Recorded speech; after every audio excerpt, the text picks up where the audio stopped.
જય માતાજી, ખમ્મા ઘણી. આજે આપણે બનાવવાના છે લીલી હળદરનું શાક. તો મેં લીલી હળદરને સારી રીતે ધોઈ લીધી છે અને લીલી હળદરને છાલ પણ કાઢી લીધી છે.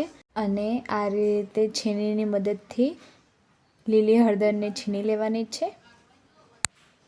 તો આપણે બધી લીલી હળદર છીણી લીધી છે. તો હવે એક પેનમાં આપણે ઘી ગરમ કરવા મૂકશું. ઘી ગરમ થાય એટલે એમાં આપણે જીરું એડ કરીશું.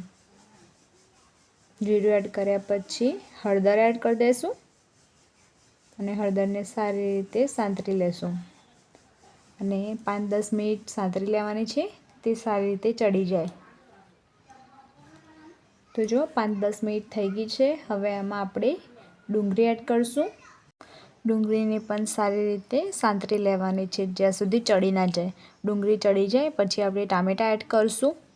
ટામેટાને પણ સારી રીતે મિક્સ કરી લઈશું અને જ્યાં સુધી ટામેટાં ના ચડે ત્યાં સુધી રહેવા દઈશું. અને હવે બધો મસાલો ચડી ગયો છે, તેમાં આપણે બેઝિક મસાલા એડ કરી દઈશું. મરચું,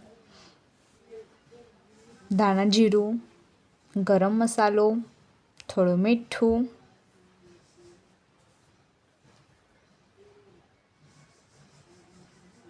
પછી બધા મસાલાને ફરીથી મિક્સ કરીને રહેવા દઈશું. અને એમાં ફ્રેશ દહીં એડ કરવાનું છે આપણે 1 વાટકી જેટલું. તો 1 વાટકી જેટલું આપણે ફ્રેશ દહીં એડ કરી લઈશું. દહીં એડ કરીશું એટલે આપણો શાકનો કલર એકદમ ચેન્જ થઈ જશે. હવે એમાં થોડા ધાણા એડ કરી લઈશું. ધાણા એડ કરીને થાળીમાં થોડું પાણી એડ કરીને એ થાળી આપણે પેન ઉપર ઢાંકી દેવાની છે. ત્યાં સુધી આપણે વઘારની તૈયારી કરી લઈએ. તો એમાં મેં 4 મોટી ચમચી જેટલું ઘી લીધું છે. અને ઘી ગરમ થાય એટલે આપણે એમાં જીરું એડ કરીશું.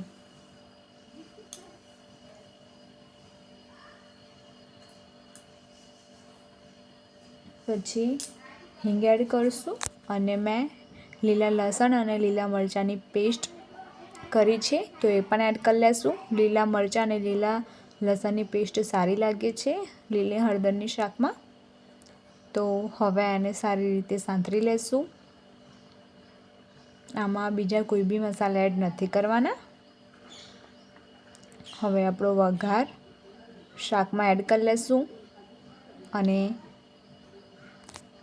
સારી રીતે વઘાર એડ કર્યા પછી 2-5 મિનિટ માટે રહેવા દેશું, જ્યાં સુધી ઘી છૂટું ના પડી જાય. જો આપણી શાકમાં ઘી છૂટું પડી ગયું છે તો આપણું શાક એકદમ તૈયાર છે. એકવાર જરૂરથી ટ્રાય કરજો.